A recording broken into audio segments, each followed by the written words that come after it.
So you got a Shepherd Malinois mix, is that correct? Yes. Yep. And it looks like you're needing like boarding options and then potentially like just advancing his obedience. Yes, we had worked with a trainer, aired him. He was a really great guy, but his business got hit hard by the pandemic. So what are you hoping to achieve? With Romeo, we just want to get him to the point where we could board him and then have somebody that he's comfortable with and familiar with, as well as obedience wise. We've made a lot of progress, but we could work with a little bit more with dog aggression. Okay. Fill me in on that. So his background was pretty tough. He was one of those meat trade rescues. Okay. So flew him in from China, California, picked him up in Arizona, and drove him back here. Mm-hmm. He has successfully lived with other dogs before. There were about 5 in his foster. Okay. But since getting to Chicago and everything, locking down, we just fell behind with working with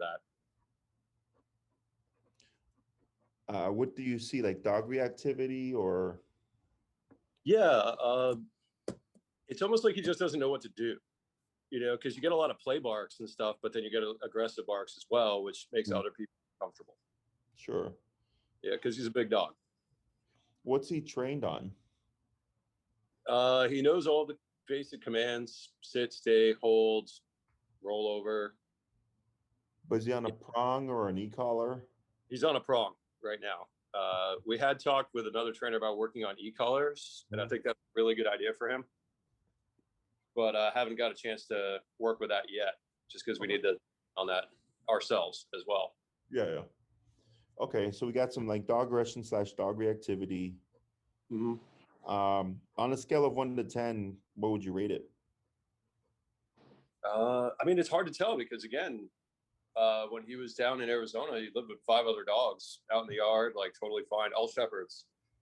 But yeah, I don't trust him enough to let him off the leash around other dogs right now. Yeah. Is that a goal of yours? Yeah, absolutely. I think it'd be good for him for enrichment, for his exercise. He's good with running. What do we okay, so socialization is a goal, having a place to boredom. Yep. Anything else? He still doesn't like being grabbed by the collar. Even I don't do that. Okay. So I'll make him sit and stay and put his leash and stuff on, and that's fine. But you definitely don't want to grab him by the collar. It's almost like a knee-jerk reaction. What was that reaction? He'll turn and bite. Has he bitten you? Yes. Yep. Puncture or just like on grip and let go? Puncture and a grip and let go. Okay. I mean, he's a Malinois, so he's definitely mouthy, but there's a different to that. When he's being like playful, it doesn't hurt at all. But when I did grab his collar the one time, it was almost like he didn't even know what he was doing. Gotcha. Like it just happened so fast. Were you grabbing his prong or a flat collar? Flat collar. Flat collar. Okay. With the prong, actually much, much better behaved dog. Like I try to walk him without the prong, and it seems like it almost makes him nervous to not have it. Okay. So he enjoy working with that. Sure. Have you done any kind of counter conditioning or desensitization exercises for the collar? No, actually, I don't think I've tried that yet. Okay, that would be like going to grab his collar and giving him a piece of cheese type of thing. Okay. We did some of that with food when we first got him, and he's actually not food aggressive at all. Like, you can take the food, do whatever. Sure. So we kind of did stuff like that just to make sure. But yeah, there was like no toy aggression, same thing. You can take it away. Okay. Extremely toy motivated, like more so than food. Like when you went to grab his collar, was it just like you just grabbed it like to clip him, or like what were those instances like when he it was really just one, and I was just trying to move him and he didn't want to move, so I was like, okay, I'm gonna grab him. Gotcha.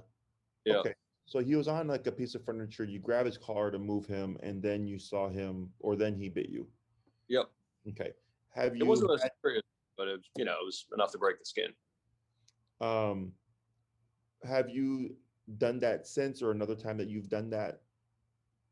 No, now I just use like vocal commands to make him do everything. Okay, but if you're to grab his collar to leash him up or whatever. That no, he doesn't mind about that. He's Okay. excited when you put the leash on. Okay, because that's different. Because there's dogs that do have collar sensitivity. Like I have one right now he's I think now 7 or 8 month old golden retriever. Mm-hmm. And I mean he gets defensive. Like if his owner's trying to grab his collar or his harness or anything like that in the beginning, like he'd get very defensive and bite at them and stuff like that because he didn't want them touching his collar, period. Yeah. In this case, he didn't like you removing him from an object. Okay. Oh. Yeah. So that's the difference between that's why I was trying to figure out what the context is. Cause like someone might tell me like, oh, my dog's human aggressive. And I'll say, well, what happened? They're like, well, they bit somebody. I'm like, well, why did they bite them? Because they touched their food bowl. I'm like, that's not human aggression. That's resource guarding. It just happened to be a human that was near Yeah. the bowl. Right. So that's different. That makes things a lot easier. I was like, man, I was like, if that dog's collar aggressive, finding a place to try to keep them becomes difficult. Okay, makes a lot more sense now. Okay. Is he kennel trained? He is. Yep. He actually prefers to sleep in his kennel. Okay. That's sort of like his safe space. Like, you know, we kind of do that thing where you don't even go in there yourself unless you have to. Kind of likes to just go sitting in on his own sometimes. Yeah, good. Yeah. Yeah, it just makes, because, you know, with Malinois and Shepherd type dogs, especially Malinois, I mean, they're very drivey dogs that a lot of people with Malinois tend to have special kennels, you know, to Yes. keep them contained. Yeah. So is he on any kind of special? It doesn't sound like he is. Sounds like he's completely fine with being in the kennel. Yeah, it's just a wire kennel. Like it actually takes almost no effort to get him in there. I just give him like a bone full of peanut butter and he goes right in. Perfect. Okay.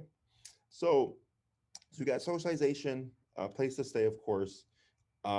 It's not really collar sensitivity, so I'm going to cross that out. Okay. In terms of obedience, are you trying to get them to off leash reliability? That would be great. The one thing we haven't quite managed to nail down is like a solid recall. Okay. Yeah, especially for, you know, city life. Yeah. What neighborhood are you guys in? What was that? What neighborhood are you in? We're in Westtown, so like Ukrainian Village, kind of Westtown area. Yeah, yeah. Yep. You guys aren't too far from here. Yeah. Reliability, recall. Anything else with Romeo? That's pretty much it. We had one incident with our front neighbor, but that was when we first got him and when we realized that he had like some of these issues, and our front neighbor is like the nicest way to put it, like a pretty solid alcoholic, and I just think him and Romeo didn't click. They've got along since then, but he did tag his arm. Okay. Was this like as that person was approaching him or walking by, or?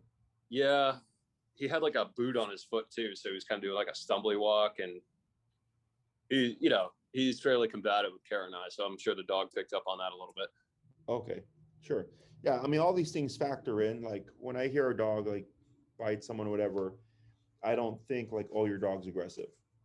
You have to get an understanding of the context, because like, you know, I had a client whose dog bit their friend 2 times, one on the hand, one on the thigh.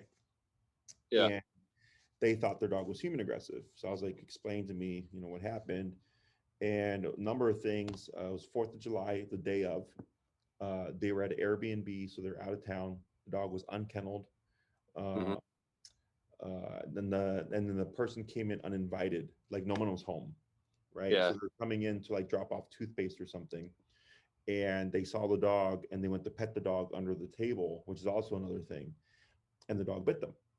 And you know, the owners had just had a baby, so they were concerned, like, you know, we just had a baby, we can't have a dog that's aggressive. And I was like, no, I was like, makes complete sense here. I'm like, you know, your dog was being territorial, but also didn't like pursue your friend. Your friend came to your dog. It was 4th of July, so a lot of dogs hate 4th of July, which this particular dog did. He's stressed out. He's in an unknown environment. You know, he's vulnerable. No one is home. It's completely out of his context, so he goes into self protection mode. And I was like, had your dog bitten a burglar, it's be a totally different conversation, you know? There. So all those things, yeah. But So that dog's not aggressive. He was just protecting himself. we've even taken him to visit my folks on the East Coast and shared an Airbnb with Kara's parents. He's been out to her Mhm. parents' house. He's totally fine off the leash in the house Yep. in those environments. Seems like actually when you get him off the leash, he's a little bit better in some ways. Yeah, a lot of dogs are. So like I get a lot of dogs that are leash reactive, like on leash reactive, but off leash friendly. It seems like that's the case with him. Like introductions with people with him, seems what really works is like if you have like a frisbee or a toy or something like that, and then Mhm. somebody's like a fun person, and then after that, it's sort of a non-issue. Yeah, he just goes, yeah, he probably goes drive. Okay. Anything else with Romeo? I think that's about it. He doesn't have any health issues that I'm aware of. We just got his fecal into the vet today. We should have the results for that tomorrow. Other than that, he's up on all his meds. How much does he weigh? Uh, the last weight was about 3 weeks ago. It was 95 pounds. Oh, he's a big guy. And then how old is he? We guessed him at about 3 years, Okay. just based on what we can learn from the rescue organization. Okay. Um, anything else? I think that's about it.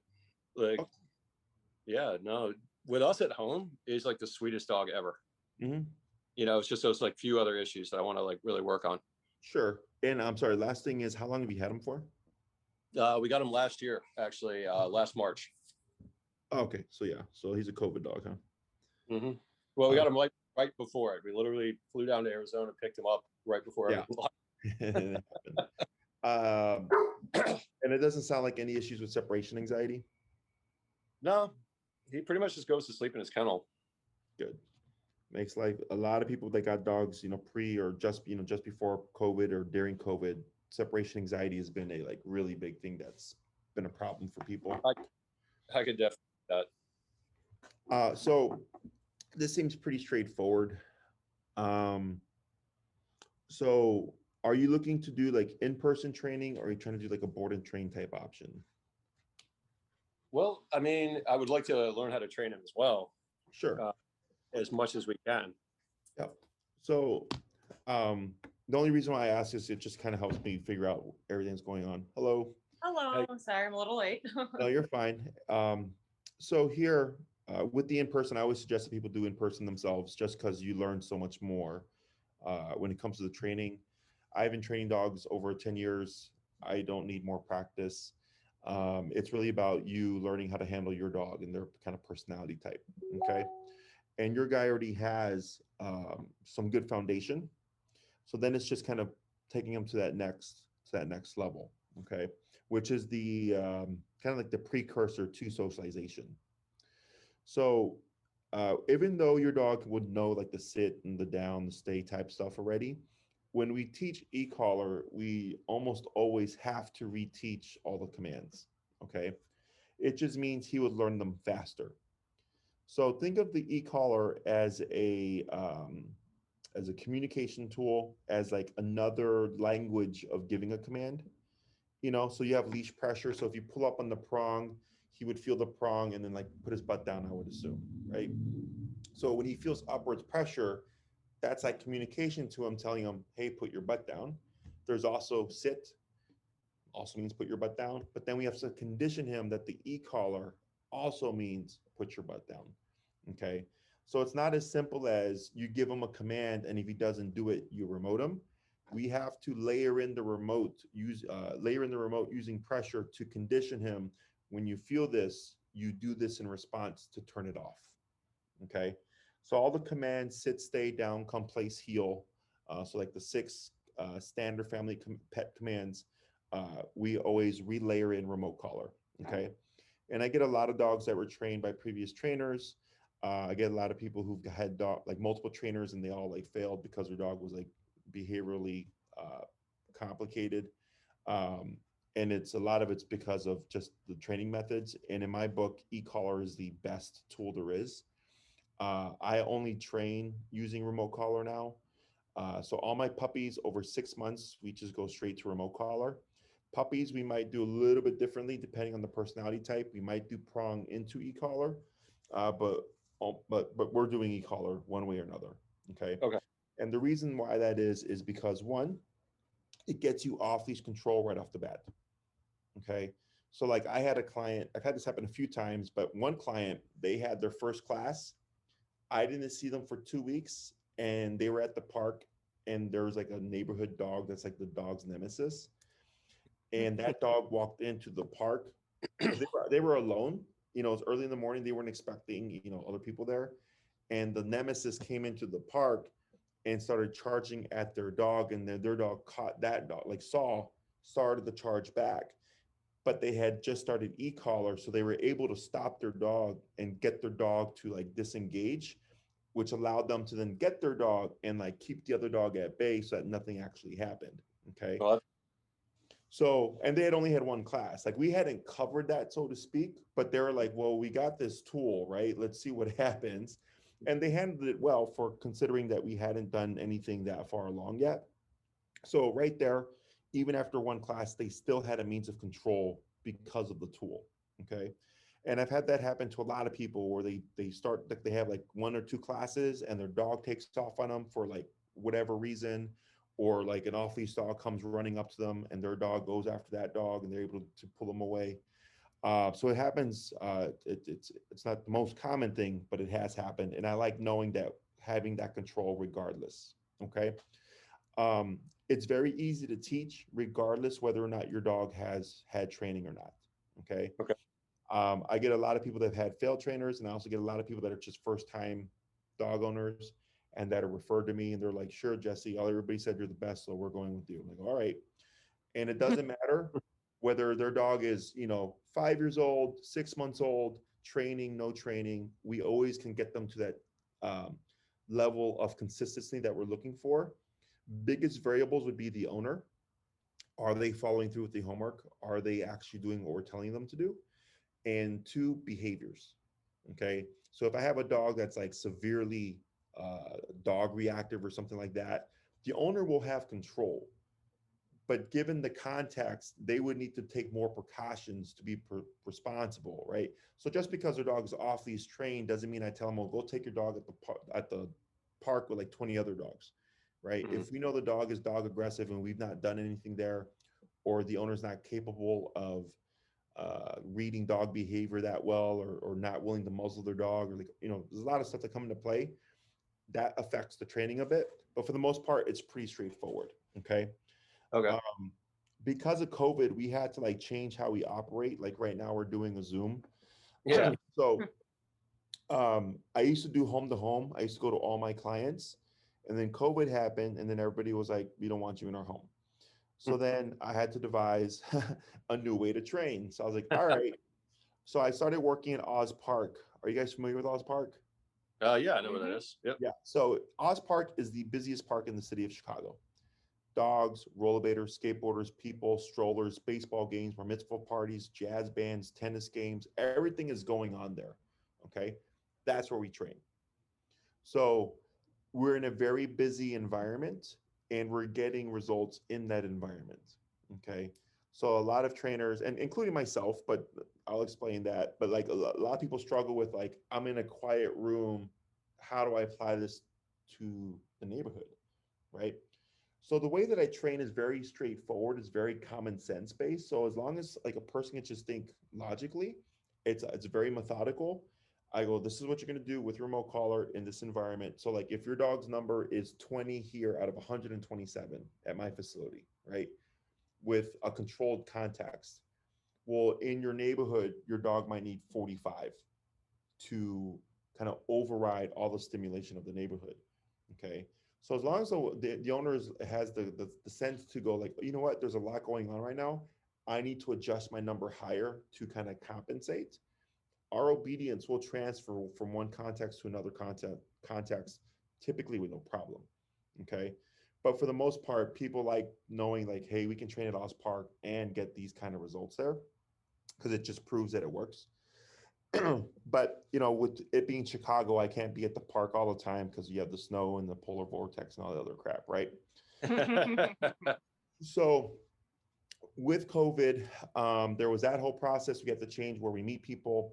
But then also, people were concerned about like touching stuff and handing things back and forth. So I was like, all right, well, I'll just instruct you verbally and you do everything yourself.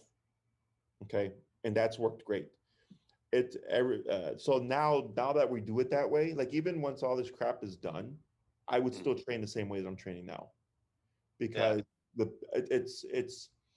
it's even better than what it was before, because before I would train your dog in front of you. I would kind of do all the hard stuff, uh, to give you a picture of what of the exercise and everything, and then I would give you your dog back, and then I would coach you through it. But the all the learning is in that initial part. So like all that training was essentially tied to me, and I was trying to transfer it to the owner, but because they didn't do the hard part, they didn't really learn that much. You know, it was still good, but there was always that little kind of gap that people would have. Okay, so now I'm not touching the dog. The dog doesn't know it's me telling you what to do. Everything is tied from me to you from the beginning to the end. Okay. So then you learn all the hard stuff. You learn all the easy stuff. You're learning all like the kind of the thinking stuff real time in that moment, so that when you're off doing your thing with your dog, if something like for instance with my client where that dog ran up to him off leash, because they had done that first class themselves, it allowed them to kind of think critically within the moment and use that tool to stop their dog and bring their dog back. Does that make sense? Yeah.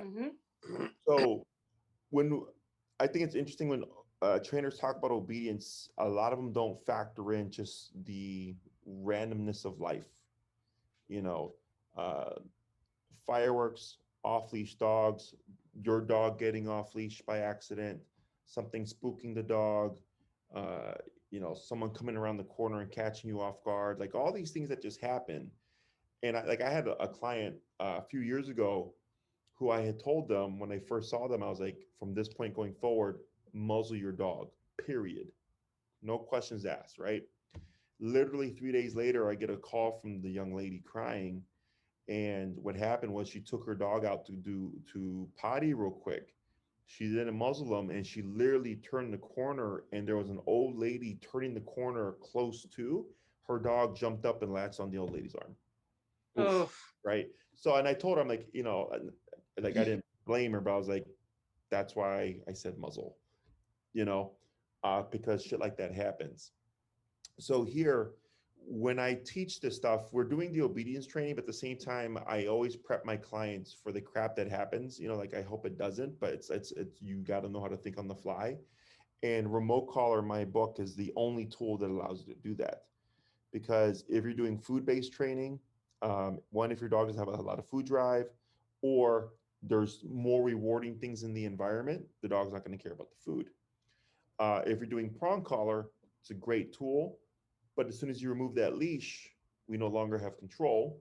Or if the dog's stress levels are high enough, it doesn't matter how firmly you correct, you won't be able to ride those stress levels, because dogs bite each other. That's how they relate to things. They will actually puncture each other. A prong will never do that to your dog, right? So physically, a lot of times people aren't able to override their dog's behavior because of that factor. So then there's like remote collar, and there's other training methods, but like those are the most popular ones. And then there's remote collar, and remote collar goes 0 to 127 in increments of 1. There's different output levels. So like I have an e-collar for my Chihuahua. It's meant for dogs under 15 pounds. The output of that collar would be nothing close to the collar that I would recommend you get.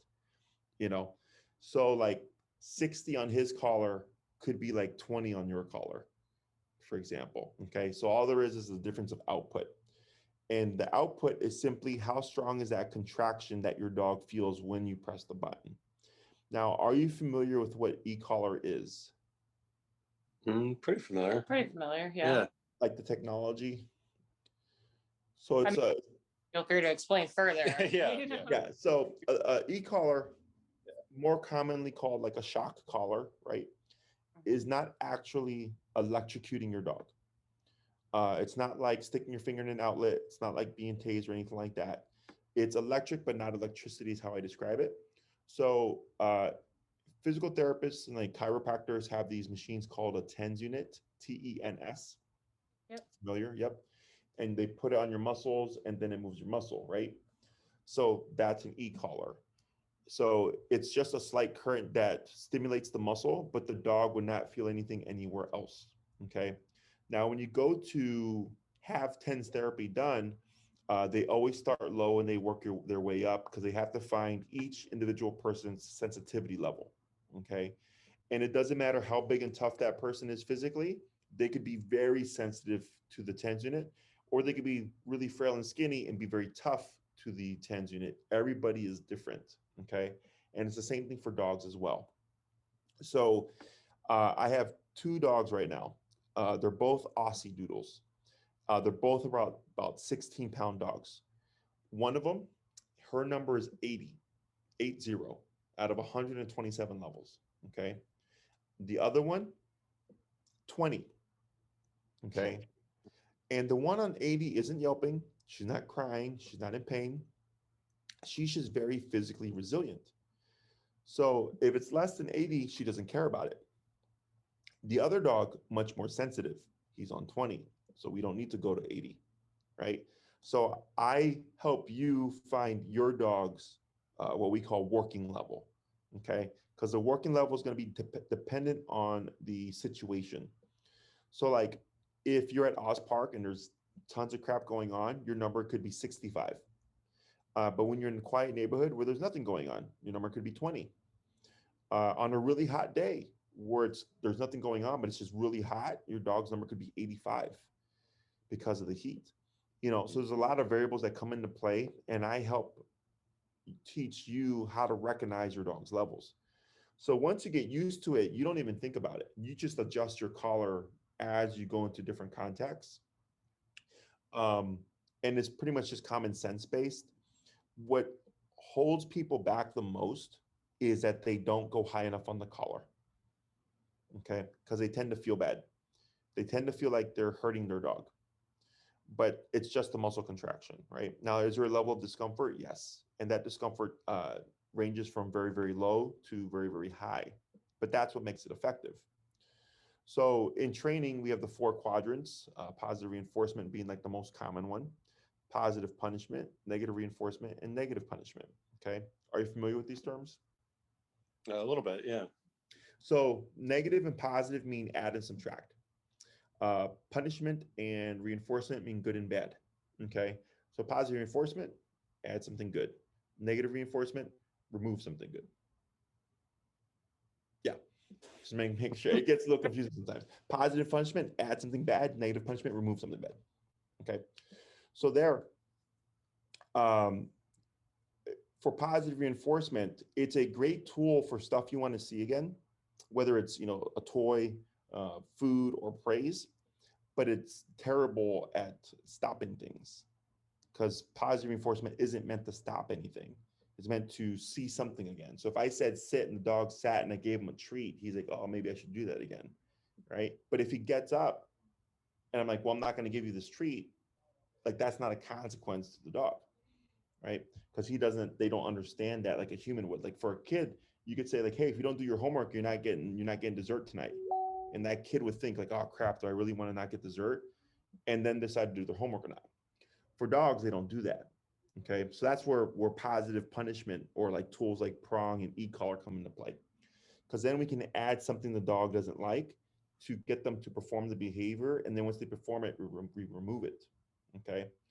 And it sounds mean, but that's how dogs learn primarily.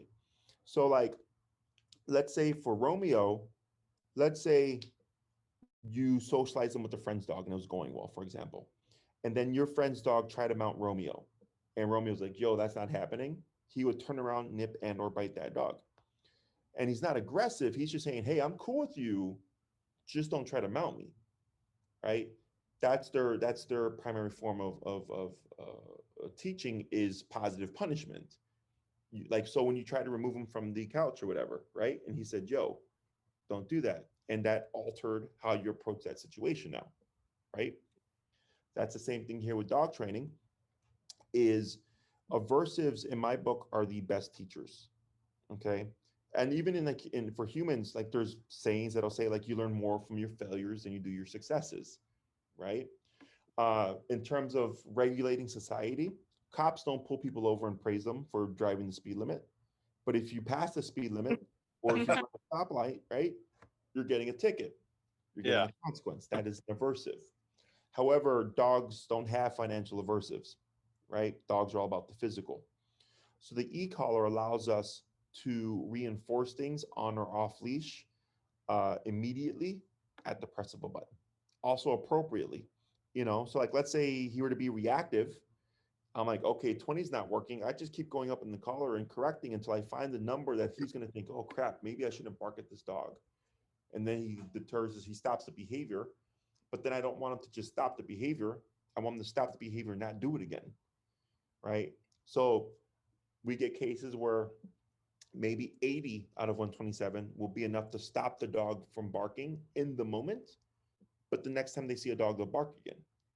So that tells me, okay, if we keep getting this consistently where I can stop the dog, but they keep repeating the behavior, it's telling me the dog's not respecting 80. So I'm going to keep going up until I find a number that stops the behavior in the moment, but then at the same time deters it in the future. Does that make sense? Yeah. Mhm. Yeah. So obedience and behavior are different how in terms of how you approach it. Like it would be unfair for me to say sit if the dog doesn't know sit and to blast them at 100.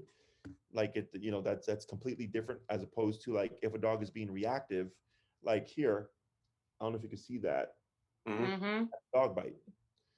Okay, it's 10 stitches. And that's a dog that didn't want to go in the kennel. Okay. He didn't say, hey Jesse, you're making me uncomfortable. He's just like, I'm not going in there. Looked up and bit my hand. Okay. So for the simple thing of me trying to load him in the kennel, he said that's not happening, and this is what I'm willing to do. Right. So when we work with dogs, I think the same way. It doesn't mean I come in guns blazing, but I start low, but I'm willing to go as far as needed to get the result that I want, whether it's obedience or behavior, right? Because that's what dogs do. They're like, okay, if I have to bite you, not go in this kennel, I'm gonna bite you, not go in the kennel. There was no like, hey, you don't know me and you don't know that I don't like kennels. Like there was no conversation, right? This is a dog that never bit anybody, and also has never bit anybody since. This dog is not aggressive. This dog is actually at daycare today, and he comes board with us all the time. He's a completely social dog. It was just his first time being put into a kennel. He had never been in a kennel before. Okay, so going back to what I said earlier, context of things, right? Yeah. So remote collar allows you to correct your dog at the appropriate level. We don't have to worry about how well do you work the leash because everything's at the press of a button. Okay. Also, when I work with like couples and stuff, sometimes the man or the could be more assertive and the dog respects them. Sometimes it's the woman and the dog, she's more assertive and the dog respects her, but not the boyfriend or whatever. So then if I have one soft person and one person who's very kind of forward, I can compensate that gap because the more assertive person would most likely need just a lower number because and then the softer person might need a higher number. Does that make sense? Yeah. I mean, I think we're about the same level of that generally. Sure. Yeah. He's just a little more like protective. I'd Yeah, say. he's definitely much more like protective of me. Sure. And that's not uncommon either. Um, it's the most versatile tool. It's I just had somebody who has a German Shepherd right now who's dog reactive, and he's like 70 something years old. So I have to compensate. Yes, I have to compensate for that. so so yeah, it's a great tool. It just gets a bad name and a bad rap just because of there's like drama in the dog training world and everything like that between the different trainers and everything. Um, but in terms of behavior and obedience, That too. Trust me. Yeah. it's the most effective tool. Okay. Yep. So in terms of like length of time and cost, of what you're looking to do here is really just based on what you're trying to achieve. Okay. Oh. So the way I approach things is I go, I get a feel for you and your dog, or what your goals are, and then I just target that stuff. Okay. If you're not going to use something, I don't see any point in teaching it. So the two most important commands that every dog should know are the heel and the recall. Okay. Yep. And that's what he needs on. Yeah. So the heel, the reason why it's so important is because one, if you put an e-collar on a dog and you press the button and they don't know what it is, you'll see them move around. Okay, because they're trying to get away from a sensation that they don't recognize. So we use heel, which is a moving behavior of walking, to teach the dog how it turns on and how it turns off. Okay, so this way, when he feels the e-collar and he's going to want to move in response, he can express that need to move because of the command that we're teaching. Okay, so then once we've conditioned it, he's looking at it as a line of communication.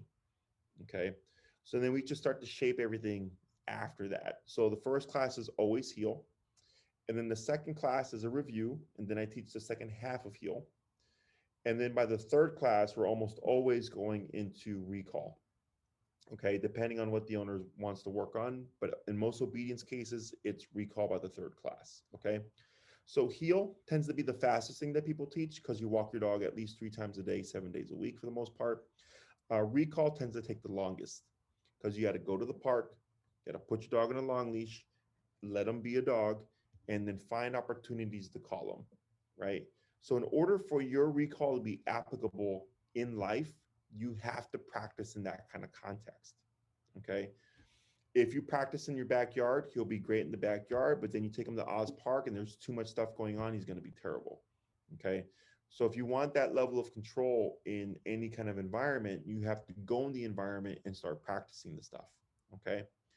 Now, the way that I train is we teach the behaviors, and that day moving forward, I tell you, begin to apply it to life, okay? So that this way, when you're going, and let's say every day you go to the park for 15 minutes as part of your norm, you're just applying your training within that 15 minutes now, okay? And you're going to start to build it over the course of time. The next thing would be the socialization stuff that you want to work on, right? So that could also be what we cover in class 3. Like you would kind of determine that. Like I ask you, like, what do you want to do? But for the first class, for sure, has to be heel. Then we do the second half. And then third class can be recall, or it can be, hey, Jesse, we want to work on socialization. Okay. But heel has to happen first before any of that stuff happens. Okay. So then when it comes to socialization, realistically speaking, I personally only care about dogs that he would see again. Okay. I wouldn't worry about a dog park. I wouldn't worry about random dogs on the street. On the street, he just has to be able to mind his business and walk past dogs. Okay. Yeah. That's it. Okay. It's simple. Now, if Just it's friends with everyone, just Yeah. just don't be a jerk. yeah, Yeah. just don't be a jerk. Exactly. If you have a friend with a dog, if you have family with a dog, that's realistic because there's some control of that dog as well because you know the owner. There is a very controlled context and very controlled way of how we go about introducing dogs together. And it's an exercise that you would repeat. Okay. So, like with humans, when we become friends or we go into relationships, we don't immediately just like become best friends or immediately just like get married, although some people do. It's time, right? It's you go through good things and bad things with each other. You go hiking, you go to the store, you go to the movies, right? All these things that build that relationship over the course of time. Similar for dogs, right? Is people think that every dog should love everyone and everything, and that's not how it works. Okay. When I go out and shop at Target, like I don't say hello to everybody, but I'm not yelling at anybody either. That'd be weird. Yeah. So same thing for dogs. Dogs unfortunately just have this kind of ideology pressed on them that they have to like everyone and everything. And I go, no, that's not realistic. So as long as he's not jumping, barking, lashing out, whatever, and he can just walk past dogs and mind his business, we're good. And if it's a friend's dog or a family's dog, because we can keep repeating that exercise and build that bond, makes it much more likely that he would open up to that dog and develop like a friendship with them. Does that make sense? Mm-hmm. So the socialization thing, um, it's really just like an exercise that I'm teaching you, and then you rinse and repeat. Okay. So in my book, it's not really worth repeating that exercise as a class unless you're wanting help with different personality types. So like typically we recommend that people do like opposite sex calm personality type when they're trying to socialize their dogs, right? It makes things easier. But then let's say you do that and then you're like, hey Jesse, we have another friend, but it's same sex and it's a very high energy dog. That's different. Okay. So that it would be the same exercise, but his response to the dog may not be the same. So then that would be worth your time to like go over reviewing that. Okay. But for the most part, most people, when they've done the exercise, they're able to just kind of do it on their own. And then whether or not he would open up to that dog is kind of just dependent on how Romeo feels. Okay. So I have an exercise to work on things, but doesn't mean we can make him do it. Does that make sense? Yeah. Mm-hmm.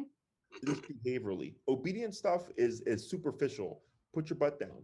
Get over here. Walk at my side. Go over there and don't move. Right.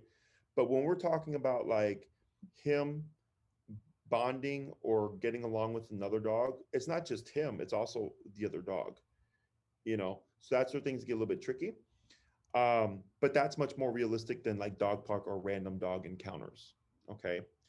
Now, when it comes to like socialization here at my facility, it would be similar, right? You would do your training. We got a foundation on Romeo. You bring them in. And then if we have, you know, things are getting busier now as things are getting kind of back to normal. If my handler's like, all right, cool, we got time. Let's bring out Romeo and let's bring out, we have a dog. We happen to have a dog that we think Romeo will do well with. They would try to socialize them, right? And we get some dogs. We have a few dogs here that we've tried to socialize, and they just don't care about it. That's just not what they want to do. Okay, so they do other stuff while they're here. I've had other dogs that literally came here 20 different times before they finally opened up and started playing with other dogs. Okay, and I That's have other dogs that are here, and on the first go, they're like, "Let's play." Right? So I don't know where Romeo's going to fall. I know he did coexist with those 5 other shepherds prior to you getting him, but coexisting and actively engaging are different things. So unless you're like, yeah, he was playing with them and running around with them and stuff, then we know, okay, it's possible, right? The yeah, other you are. the other thing is, Yeah. The opposite sex one. Yeah. oh, was it? Yep. Yeah. And Yeah. she's a big dog. Yep. Gotcha. So, so there's a lot of variables that come into play there. Okay. So in terms of control, I have 3, 6, 9, and 12-week programs. You're like in the 6, 9 to 12-week range, depending on how much control you want. All right. So think of the 6 classes as walk my dog, go to the park, or let him run around off leash. 9 is walk my dog, go to the park, go to restaurants, and then 12 is we go hiking. We go everywhere with them. He'd be off leash in unenclosed areas. He'd go to restaurants with us. He goes to our friends' houses with us. You want to be able to have control for any kind of context. That's the 12 class program. Okay. Okay. Because you've already done training before, a lot of times when I get clients that have done like prong collar training, I'll usually tell them to do, if they're wanting kind of full control, like the 12, I usually just tell them to do 9. Okay. So like I have a German Shepherd right now. His name is Marshall. He did a board and train with a facility when he was a puppy on a prong. And I told them to just do 9. And they just had their 7th class. And he's already off leash with most things. And now they're just taking time to practice that stuff because he already had a foundation. So allowed us to progress a little bit faster. Okay. So with the 6 to the 9, we'll most likely get a good chunk of stuff done. The biggest variable would just be the socialization stuff. Okay. So because we have to, if that's something you really want to work on, I would set aside a class for that, as a class for that. And if you want to work on it again, we set aside another class. So then if you wanted to spend 4 classes on socialization out of 6 classes, we'd probably only cover the heel. Does that make sense? Yeah. Mhm. Yeah. Um, Recalls sound like really good ones for him. Well, that's like Yeah. his worst Yeah. attribute is the fact that he doesn't do those. yeah. So with e-collar, recall is not a problem. Okay. So That was what we were looking for. One of the big things was the ability to stop when he goes into that, excited state. Yeah, Because it's even with you're right, with the prong, it doesn't even it doesn't do anything Yeah. at that point. So with remote collar, I mean, it's very rare that a dog will override the collar. Mhm. And when they do override the collar, usually the dog's in a very high aggression state or high anxiety state. I also have to factor in the density of the coat, the size of the dog, Yeah. the He's got- behavior I'm dealing with. Yeah, Yeah. like heck. Yeah. Yeah. So all those things factor in, and there's a lot of different things that we can do if that ends up becoming a problem. Mhm. So you got a 95-pound dog with a denser coat, right? So he might need more power to kind of get good contact, but they also sell special contact points for dogs with denser coats to make sure we get good contact. So we help you figure all that stuff as we go along. Okay. Oh, nice. Questions about any of this stuff so far? Obviously I was a little late. Do you help assist with muzzle training? So I have videos that I would send you. It Okay. wouldn't be worth your time for me to show you how to muzzle condition them because it's so simple. But Okay. I have videos that I've done myself on muzzle conditioning that we can send you links for. And I also have other videos that I recommend for people to watch to muzzle condition. Okay. And I would start that process right away. It's literally like even the simplest thing would be like put a treat in the muzzle and he puts his face in there to pull out a treat. Like that's like the basic muzzle conditioning. So Okay. like, even starting that has some benefit. Okay. Because we style of went muzzle that before. Yeah, peanut butter does wonders, but we have to get the muzzle. Yeah. When it comes to counter conditioning or conditioning them to like the muzzle, it doesn't always work, just so that you know. One, because dogs aren't meant to have things around their mouths. That's one thing. It takes away, two, it takes away his primary source of defense, which is his mouth. So that tends to put dogs under stress. Three, let's say you did all the conditioning in the world and he's still not taking to it. Then we go into what I call force conditioning. And that's where we use the e-collar to condition them not to fight the muzzle. Okay. So I always tell people start muzzle conditioning immediately so that in like 4 weeks or whatever, when we need it, it's not like a last minute high school project where you're trying to do it the night before. Because Yeah. people do that all the time. Is you have 4 weeks of conditioning behind it already. Okay. So, and then if it ends up him trying to fight it, then we work through that, but at least you did your homework and it makes it that much easier.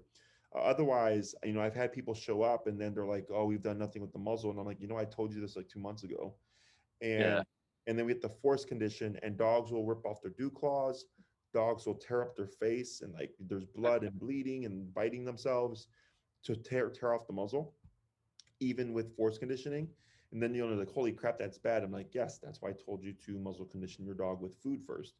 So if you happen to have one, it's not the appropriate one. He doesn't know, you can still do something with it until you get the appropriate one. Mm-hmm. Okay. Other questions? I think the other thing that we do need to work on with him is people coming into our home without him freaking. Sure. Is he get something he doesn't enjoy? Yes. Does he just get too excited and can't calm down, or does he get territorial? Pretty territorial. Pretty territorial. Okay. He'll stay in the kennel, but it's. Yeah, we put him in the kennel for obvious, we don't want anything to happen. Mm-hmm. But he doesn't really love it. And he especially doesn't love if people like look at him while he's in the kennel. Yeah, sure. Yeah. Makes sense with the whole couch thing you told me about earlier. Yeah. Um, Or well, bed, not couch, Yeah. but yeah. Or the collar thing, yeah. Yeah. Yeah. Yeah, Uh, we both for that. Yeah, we both have attacked. So with people coming in, do you ever let them out the kennel, or do you keep them isolated until they're gone? Here in our house, in the kennel, other people's houses, actually, he can be out and about. Yeah, once he's gotten used to them and has played with them, he can be out and about. But Yep. specifically here in our home is Yeah. where he gets the most territorial. Yeah, Yep. that's normal. So, and it's something that we can address. That would probably push you more in like definitely more in the 9 class range. Okay. So the way I would approach this like is I look at the core of things and I go, okay, this is the real important stuff. Okay.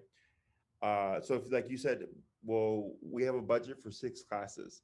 I go, okay, well, I would either do it like this or like this, right? So if you do 6, we have to have heel regardless. That has to happen.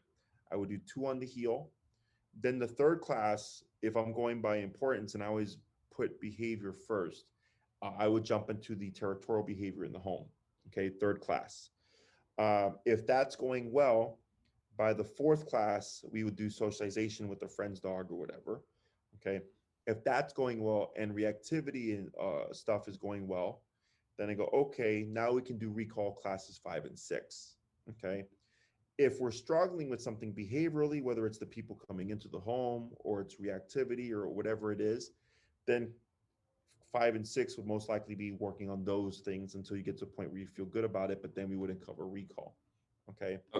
The 9 class program just gives you a bigger window so that we have time to do heal, the recall, the territorial behavior, and the socialization, and still have about 2 to 3 classes to play with. If everything's going great, then we just teach more obedience. We just get more control. If you're struggling with the behavior stuff, then we spend more time on behavior. Okay. Okay.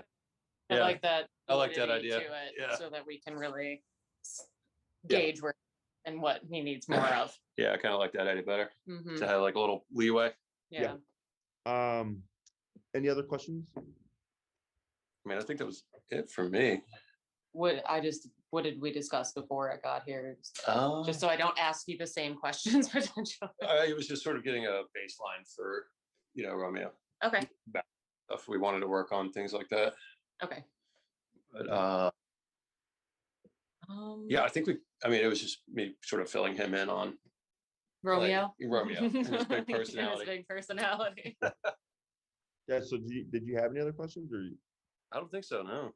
Not off the top of my head. I mean, of course, like I'm sure I'll sit and like ponder and then maybe have like 5 more. Yeah, So- I have absolutely no problem with the e-collar. It comes highly recommended. And that's something we wanted to Yeah. train him with anyways, but we just we don't know how to do it. I don't know. I've never you done know? it. I've had rescues before, and she's had large working dogs before, but this is sort of like a combination of the two. So Mhm. I definitely need a little help with this one. Yeah. So the collar that I would recommend for you guys would be the Dogshire Black Edition, and Maria would send you the information. Okay. Okay. It's meant for dogs 70 pounds and over. Yeah. So it's meant for a dog of Romeo size. Okay. And then as we progress in the training, if you find inconsistencies, so the drawback to e-collar is if we have a dog with a denser coat, because there's 2 probes that need to make contact. If the coat is kind of getting between that, sometimes you could be maxed out and have 0 contact, or you might find your number at 80 all the time, but that only leaves you so much leeway left in case something happens. So then there's like those special adapters that allow you to get better contact to get more from your collar. Okay. Okay. Depending on how That at all, yeah. depending on how he progresses, I typically just do remote collar, but remote collar can be used effectively with prong collar, and they actually work really, really well together.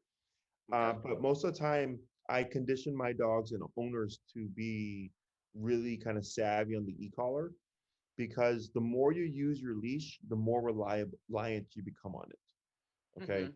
So what happens is your dog tries to run off. Everybody's first instinct is grab the leash or grab the dog. My first instinct is jump to my remote. Okay. Because that's the tool that's going to get you off leash control. So I try to wean people away from the leash.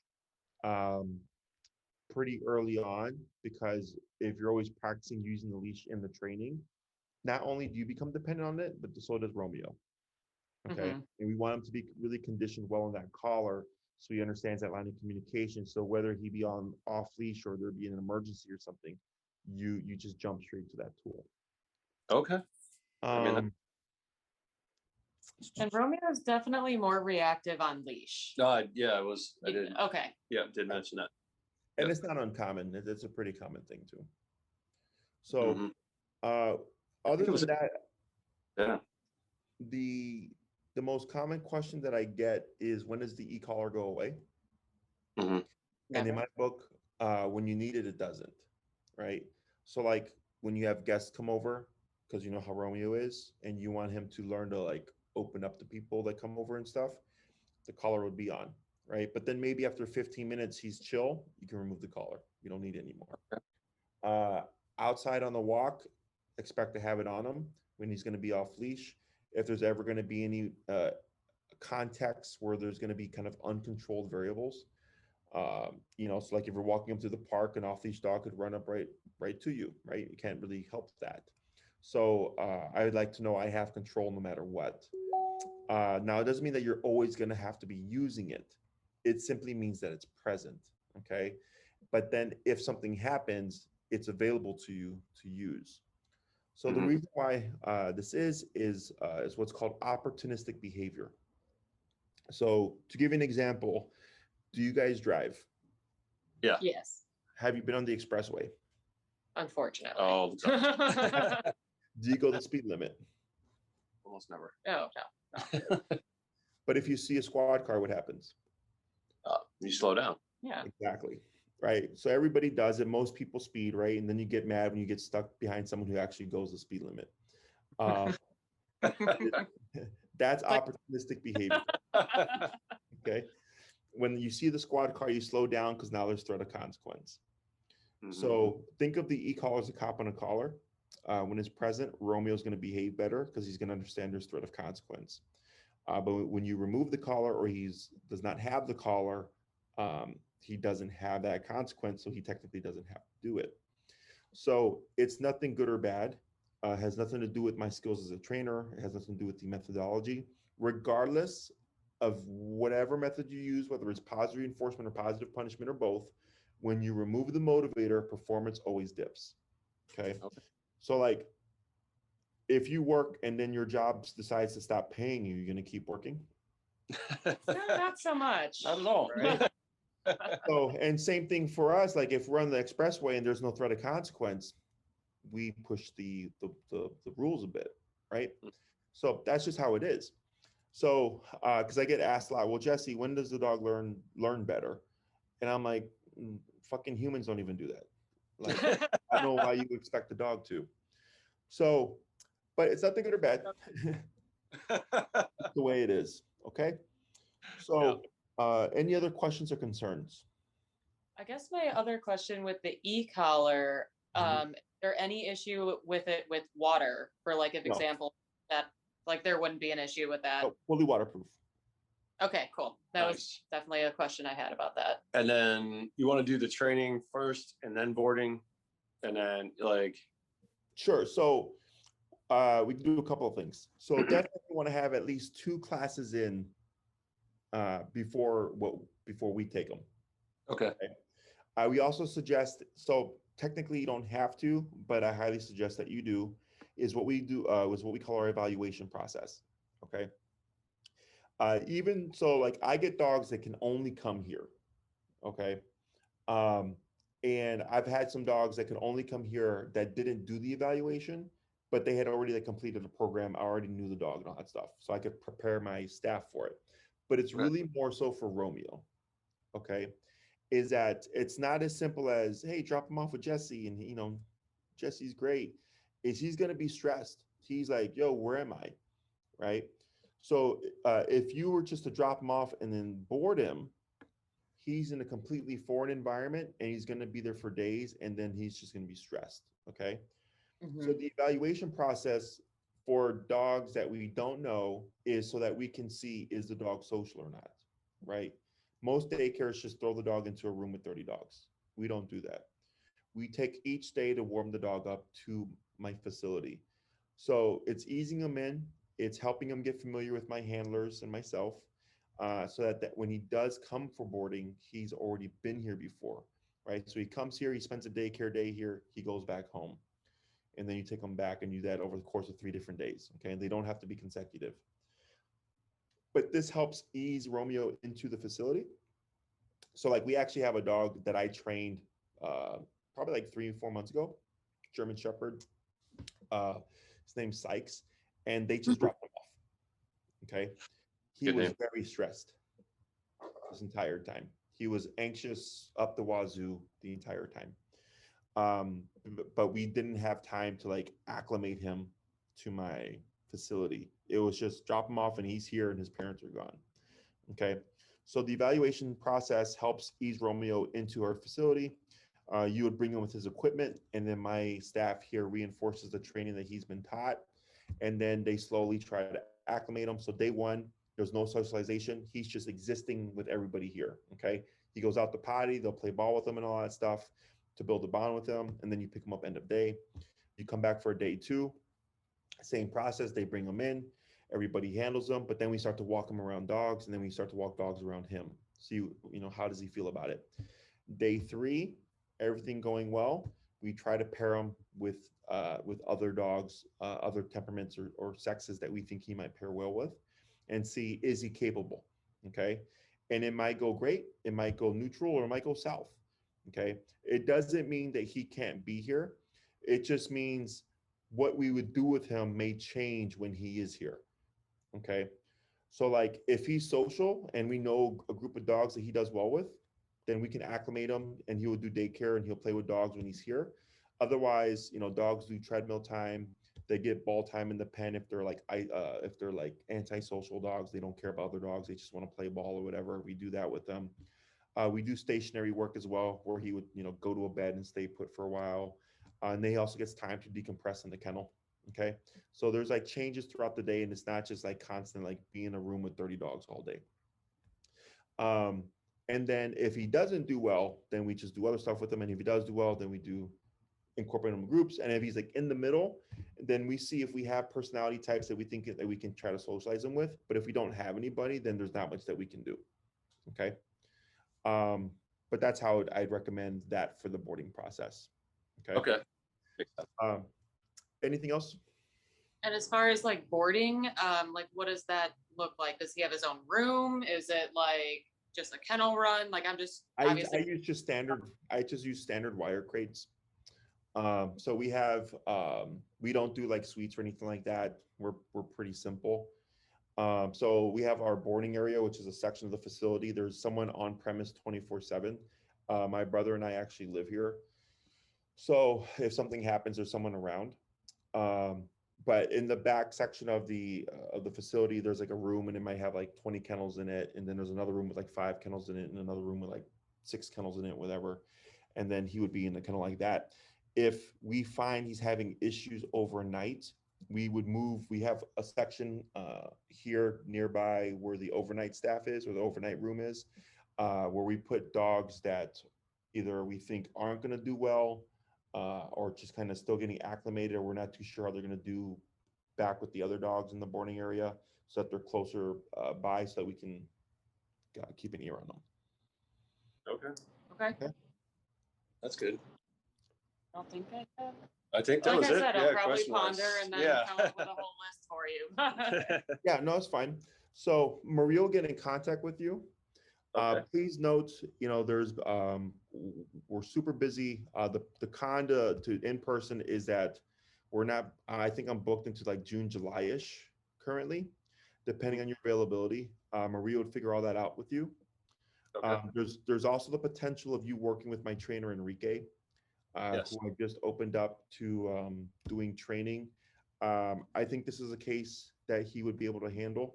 He's a solid trainer. He's been with me for a year and a half now, and he's getting his own cases. I'm not too sure he just had an influx of his own consultations coming through. So I can't speak on his availability. But if you decide, hey, we want to work with Enrique, Maria would just pass you off to Enrique. because she only handles my schedule. Okay. Okay. And Enrique knows nothing about my schedule.